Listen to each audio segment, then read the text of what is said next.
Olá, seguindo nossa aula, nós vamos agora nós vamos agora estudar um mecanismo de defesa muito raro, mas bem frequente também dentre os indivíduos. Esse mecanismo de defesa é a projeção. Vamos lá? Vamos ler. Leia comigo com atenção. Projeção. Na projeção, a pessoa inconscientemente, tá? Esse aqui é um mecanismo de defesa que você executa inconscientemente. Atribui seus sentimentos. A pessoa, de modo inconsciente, atribui seus sentimentos, seus pensamentos, seus desejos e suas necessidades às pessoas ao seu redor, tá?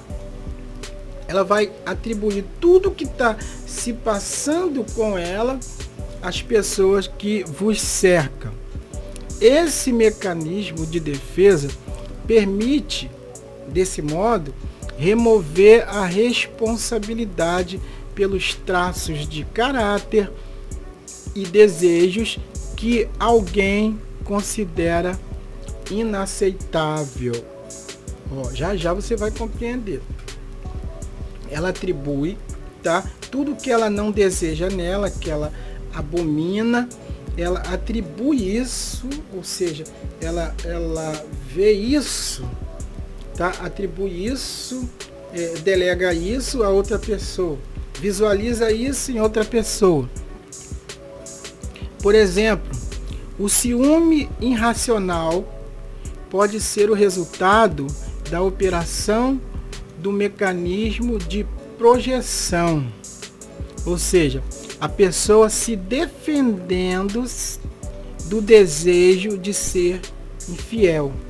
Vamos lá, vamos compreender. Um casal ali, né? Uma união, o que seja,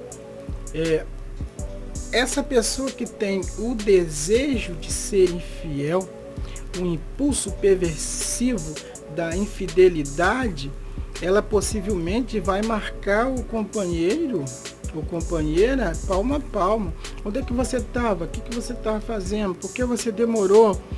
Possivelmente esse ciúme exagerado é para se defender do desejo que ela mesma possui de ser infiel. Entendeu?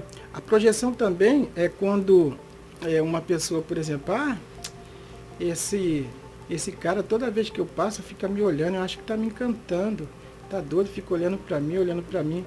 Às vezes não é o cara que está olhando para mim, às vezes essa pessoa que já achou o cara interessante. Aí projeta nele uma coisa que possivelmente esteja repudiando nela mesma ou nele mesmo, né? Não gosto dessa mulher. Essa mulher fala de todo mundo, essa mulher tem a língua grande, só vive isso assim, só vive assim. Possivelmente essa pessoa, tá, que pensa desse jeito esteja projetando no próximo o que ela mesma é. Fofoqueira, faladora, fala da vida de todo mundo, toma conta da vida de todo mundo. Você já reparou que uma fofoqueira sempre fala de outra fofoqueira? Não é verdade? E pior, a suspeita de traição do seu parceiro, né? Aqui como que eu li, defendendo-se do desejo de ser infiel. A pessoa suspeita de traição do seu próprio parceiro. Então fica suspeitando, porque dentro de si mesma ela está projetando um grande desejo que tem ali de ser infiel. Aí projeta isso no seu parceiro. Uma pessoa voltando aqui que fala de todo mundo, aí julga outra pessoa. Essa pessoa é faladeira, tem a língua grande, possivelmente ela própria tem a língua grande. Pô, esse cara é brabo, ignorante, tá doido, não sei o que. Possivelmente porque esteja também projetando no próximo sua própria ignorância, tá? Esse daí é a projeção. Por isso, possivelmente, de repente, você está fazendo um atendimento e recebe ali um paciente, um cliente, que começa a falar do pai, não, minha vida é assim por causa do meu pai, minha vida é assim por causa da minha mãe isso, minha mãe isso, minha mãe isso, meu pai aquilo.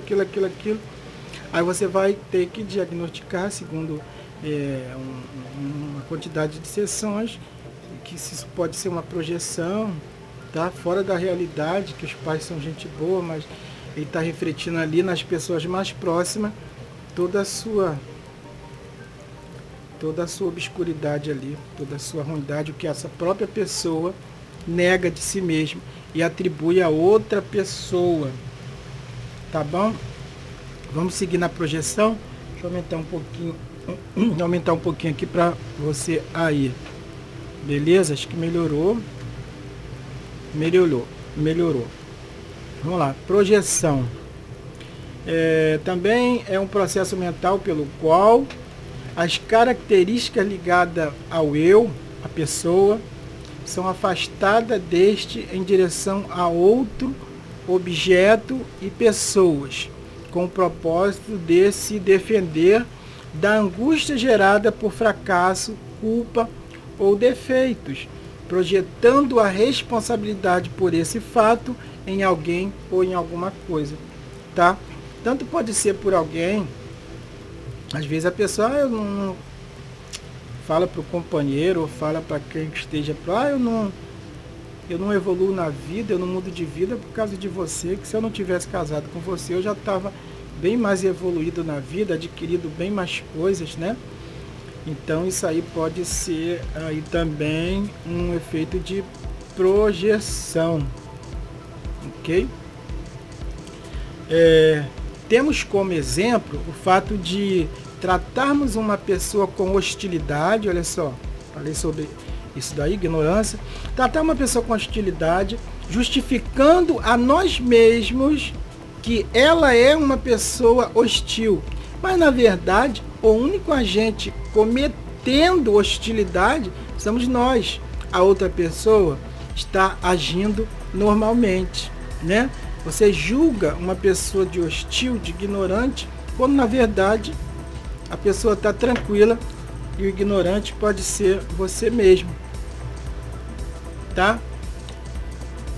Agora aqui outro exemplo, é projeção. O marido que é feio pra dedé, bicho chega, parece um não sei o que lá, de tão feio. O marido que é feio e que exige que sua mulher seja bela, mas na verdade ele pode estar projetando o desejo de ele mesmo ser belo na sua mulher, já que foi incapaz de cumprir, já que ele não conseguiu. Então, como ele é muito feio, então ele fica exigindo que a mulher seja bela e cada vez mais bela, cobrando beleza na mulher, porque ele mesmo se acha muito feio, tá? E joga essa culpa aí pra frente, ok? Tranquilo? Vamos lá, vamos para outro mecanismo de defesa aqui. Agora chegamos até a regressão. Deixa eu aumentar aqui um pouquinho. Regressão é um processo, é um mecanismo de defesa bastante usado, muito importante. É muito importante você conhecer o mecanismo de defesa da regressão, ok? Vamos ler aí? Acompanhe, por favor. A regressão permite adaptar-se a uma situação traumática. Você está passando por uma situação traumática, tá? Sofrimento, tá? Transtorno ali, aquela coisa ruim. Como que a regressão vai atuar aí? ela vai te retornando inconscientemente as formas de comportamento infantil. Por isso nós não entendemos até então conhecer esse mecanismo de defesa da regressão, porque tantos adultos choram. Você já foi acalado assim? Chora que é bom. Pode chorar. Porque o choro faz parte da manifestação. E a criança, quando chora, ela sempre foi pega no colo, acariciada, balançada, né? Então, às vezes o adulto chora por regressão. Às vezes não é nem assim, é uma emoção forte, mas ele chora muito, 90% concentrado no mecanismo de defesa da regressão, para ser balançado de novo, acalado, né, ir para o colo, tá? O choro é um exemplo, tá? Caprichos. Às vezes a pessoa está com trauma, aí eu, por minha conta, eu posso botar aí os doces, chocolate, bala. A pessoa está com trauma, às vezes a pessoa, quando está com ansiedade, dando a comer chocolate, dando a comer doce. Por quê? Isso traz uma imagem de criança quando comia bala, doce, misericórdia. Aí começa ali ter aqueles momentos de satisfação, em nome dessa regressão que trouxe a imagem da criança, né, com esses caprichozinhos, né? Pedidos emocionais, às vezes você vê um adulto com aquela vozinha, você faz, entendeu? Leva aquela parte infantil também, que a criança faz bequinho, faz beicinho, né? Se aborrece, cruza o bracinho assim e faz beicinho. Isso faz parte desse campo harmônico da regressão, regredindo a uma fase do seu campo infantil, tá? São os pedidos emocionais, aqueles pedidos que a criança bate a cabeça assim e faz beicinho, tá? Brincadeiras às vezes, né? Muitos adultos, vamos brincar, vamos fazer isso, Quantas vezes os adultos se reúnem para relembrar brincadeiras de criança, que é gostoso, você consegue reviver aquele sentimento bom e gostoso e sair de uma situação traumática através dessas atitudes, tá?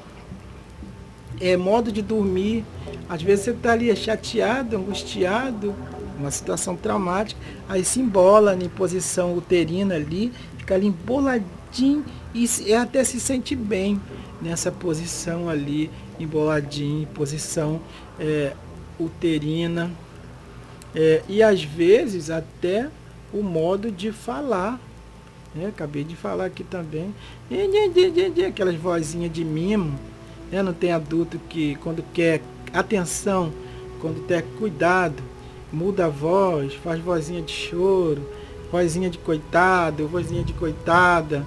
Às vezes não é nem por maldade, às vezes é um estado de regressão, né?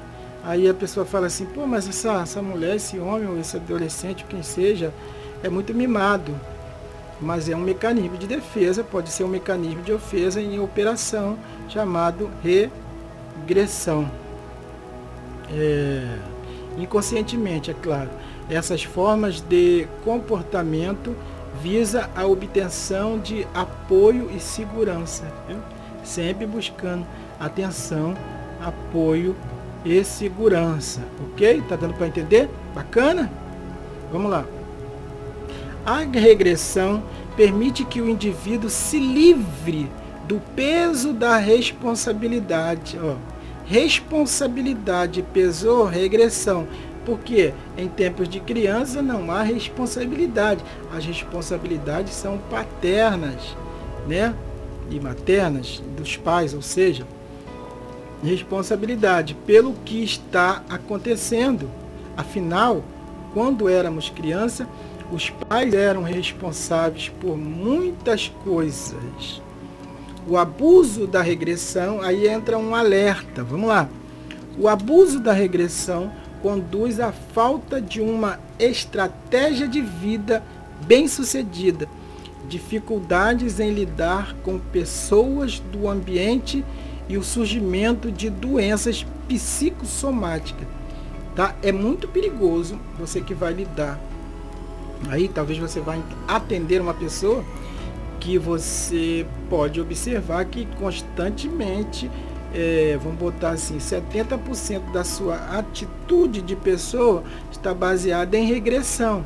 Então, a pessoa que corre risco de viver aí, ficar pega a esse estágio de regressão e não ter um desenvolvimento, tá? Ele tem dificuldade de lidar com pessoas do ambiente e surgir doenças psicossomáticas, tá? Então é muito perigoso. A regressão é perigosa. Tudo bem? E vamos lá, mais um conceito sobre a regressão. Mais um conceito aí.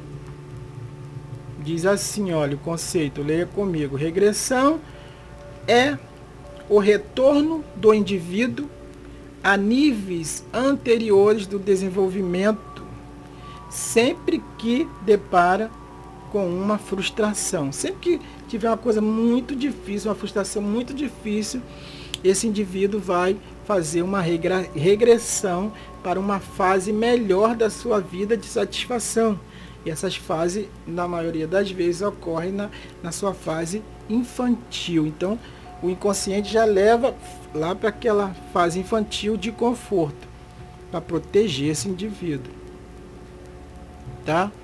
Por exemplo, o choro, de novo aqui confirmando, o choro das pessoas em certas situações pode ser uma regressão à infância, que pode ter tido uma situação em que o choro resolveu. E na maioria das vezes o choro da criança, principalmente neném, né, até 3 anos por aí, resolve mesmo. Resolveu o problema. Então, a pessoa inconscientemente usa aquele mesmo método para resolver a nova situação. É tão fácil, né? Você está num trauma, né, numa angústia muito grande, cai chorando. Chora. Para sentir esses alívios aí momentâneos. Tudo bem? Esses alívios aí. Regressão.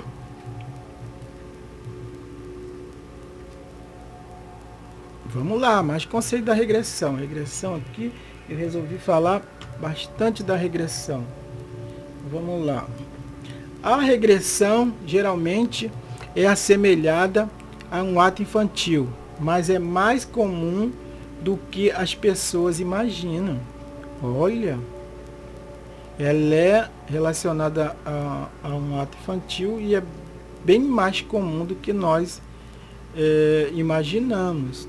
A regressão pode ser desde assistir a um filme até o ato estereotípico da regressão, que seria agir como uma criança e fantasiar seu próprio mundo, fumar e usar outros tipos de objetos orais que nos proporcionam prazer momentâneo.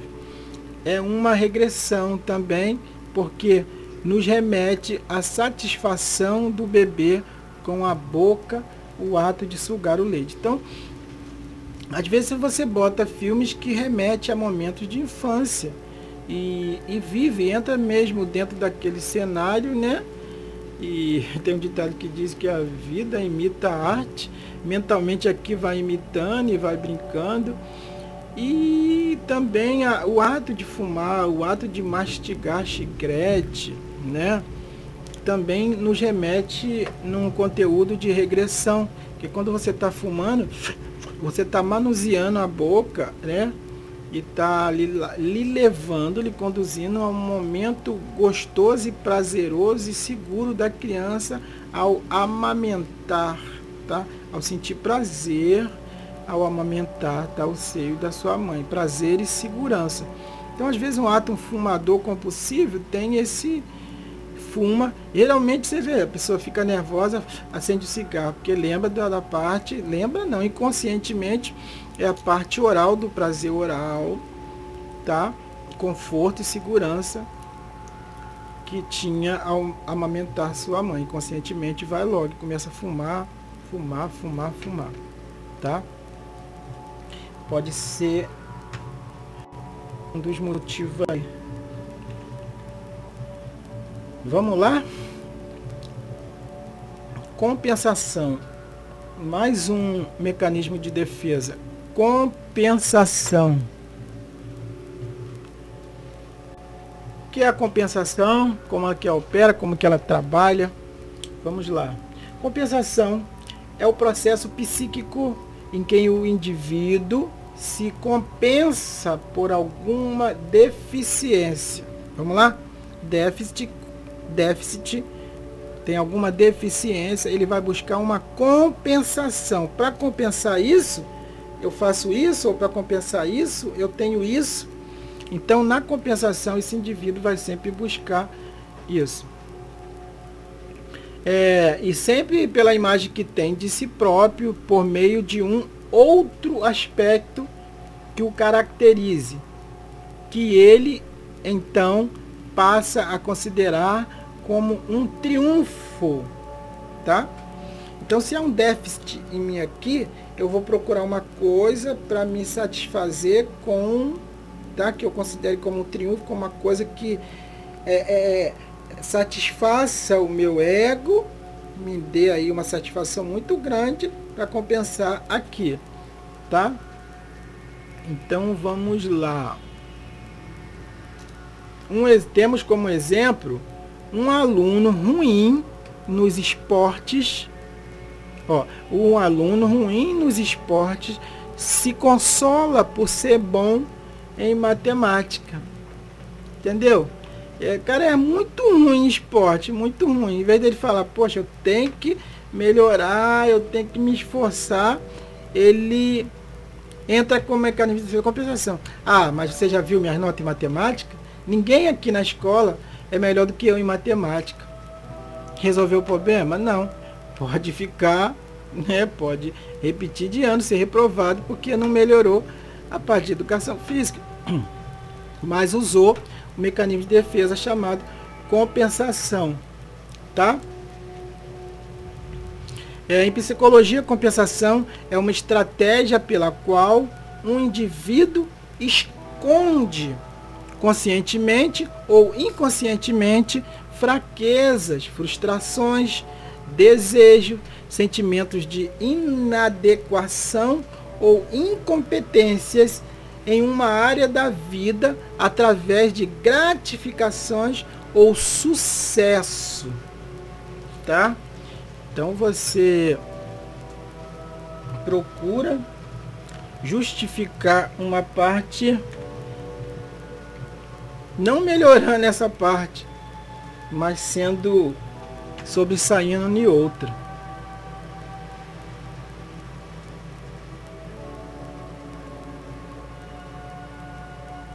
Isso aqui eu repeti, eu acho.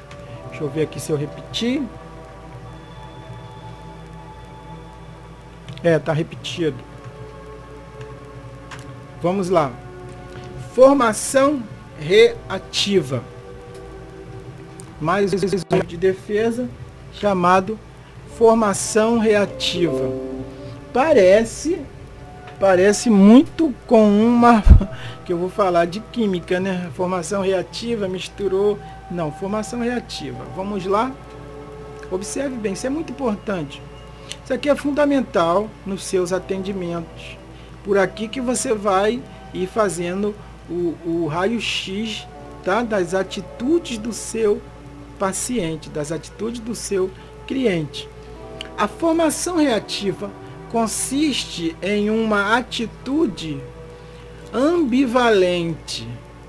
Por exemplo, o indivíduo torna-se inconsciente e assim permanece enquanto reacende o amor. Assim, o ódio é substituído pelo amor, a crueldade pela gentileza, a obstinação pela submissão. Parece complicado, né? Mas vou explicar. Na formação reativa, a pessoa não suporta a outra, quer matar, entre aspas, né? Mas ao se aproximar, se estiver usando esse recurso da formação reativa, vai tratar bem, vai até proteger. Cuidado aí, não pisa aí não, isso aí tá mole. Oh, olha um prego aí, cuidado, quase pisou. Vai tratar bem. Esse é o mecanismo da formação reativa. É perigoso, né? Você não saber se a pessoa está te tratando bem ou está no mecanismo da formação reativa. Vamos lá ver se eu falei mais algo sobre a reação reativa. Vamos lá, tem aqui formação reativa. Continua. É quando a repressão de fortes impulsos é acompanhada por uma tendência contrária. Lembra que eu falei? Eu odeio, mas quando chegar perto de mim, eu vou demonstrar amor. Ainda que eu não ame, eu odeio, tá? É uma tendência contrária, sob a forma de comportamento e sentimentos exatamente oposto às tendências reprimidas. A tendência reprimida que tem é de ódio, tá?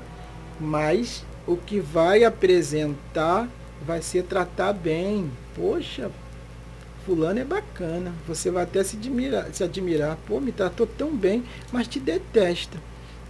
Entendeu? Exatamente oposta. Tal tendência é o que chamamos de formação reativa. Vamos lá.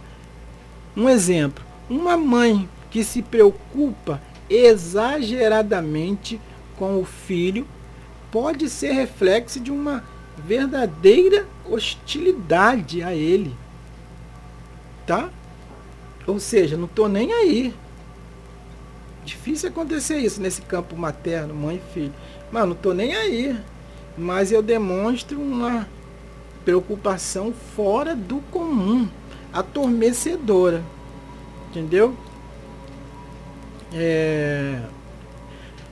De uma verdade. Que ser com o filho pode ser reflexo de uma verdadeira hostilidade a ele.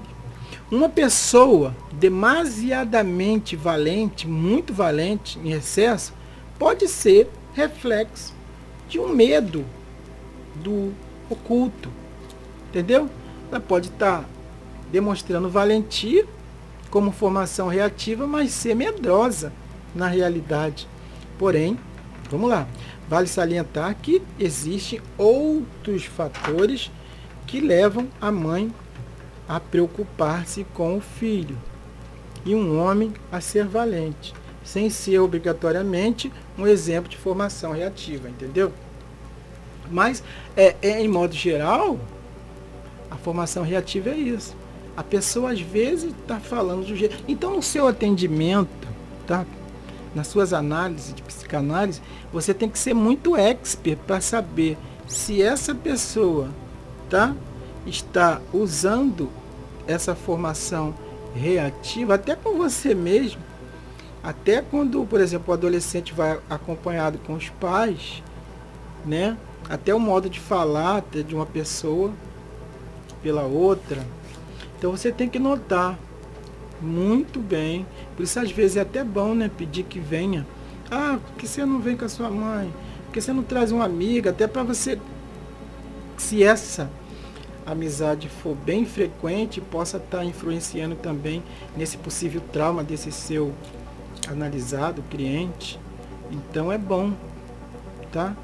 Para você observar se há essa formação reativa. Tudo bem? Bacana, né? Muito bacana. Então vamos lá agora para racionalização. Mecanismo de defesa chamado racionalização. Bacana? É muito mecanismo de defesa. A gente se defende de tantos modos, não é verdade? A racionalização é o processo pelo qual o indivíduo apresenta uma justificativa para uma ação inaceitável. Não tem, esse cara não poderia ter feito isso, essa pessoa não poderia ter feito isso. Não é aceitável de modo algum, mas ele vai ter um jeito, vai arrumar um jeitinho para te dizer que alguma coisa. Vamos lá. Existe em nós uma luta constante para dar sentido ao nosso próprio mundo de experiências. Uma procura de explicações para nossos fenômenos internos, nossos comportamentos e sentimentos, para satisfazer essa busca, evitando a angústia e mantendo o autorrespeito, criamos explicações. Você tem sempre uma explicaçãozinha para dar, baseada em para proteger uma mentira, para proteger uma coisa errada, para esconder isso, esconder aquilo. Então sempre você vai ter uma racionalização, né?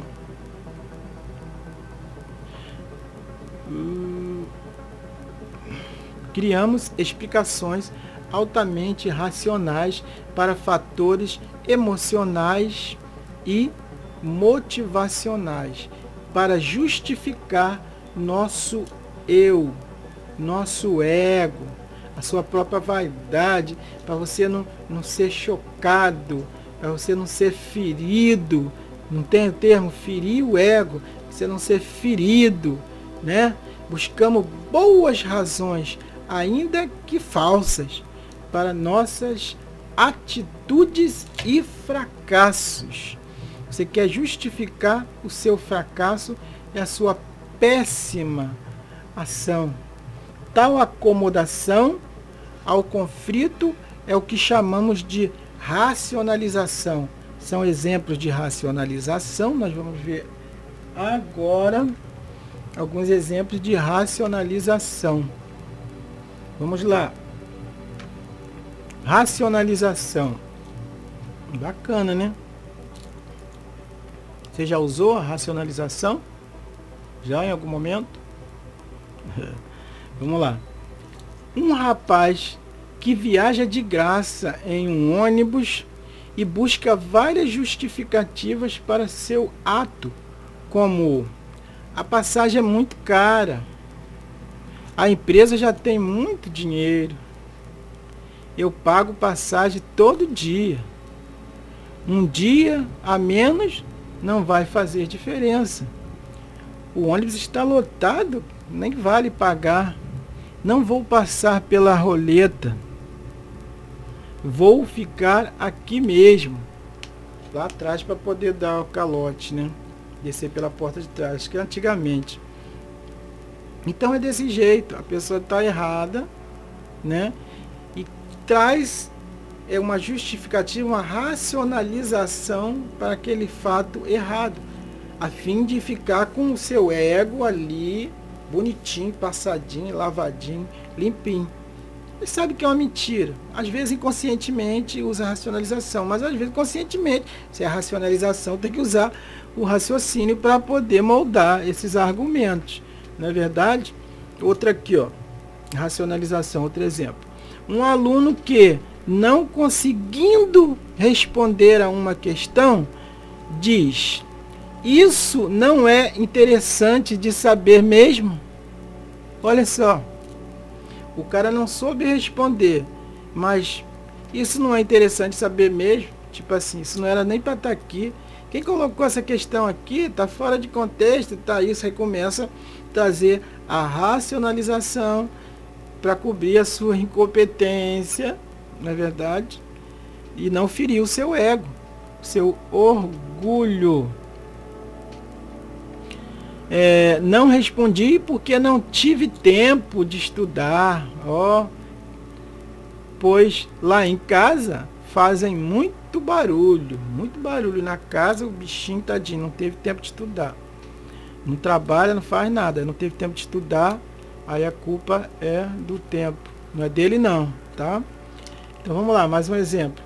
Alguém que não consegue algo que deseja e logo se justifica dizendo que, na verdade, eu não queria mesmo. Tá entendendo? Ah, não queria mesmo. Eu participei só de sacanagem, mas não queria ganhar não. Ah, não ia mesmo. Ah, fulano, eu não queria mesmo. Eu não ia fazer mesmo. Eu não vi mesmo. Eu não sei o que mesmo. Entendeu? É uma racionalização para tentar justificar seu próprio fracasso e não desbotar o seu egozinho, bonitinho, passadinho, arrumadinho, tá? Mesmo sabendo que é mentira, que queria muito. Por exemplo, um rapaz que foi dispensado por uma garota, levou um POC, levou um potoque, foi dispensado mesmo, levou um cano, sei lá como é que faz. Um rapaz que é dispensado por uma garota, da qual estava afim, levou um toco, né? Logo diz, ela nem era tão boa assim, era até um pouco feia. Não sei como fui gostar dela, eu estava doido, garota antipática, entendeu? Uma racionalização pelo fracasso da conquista.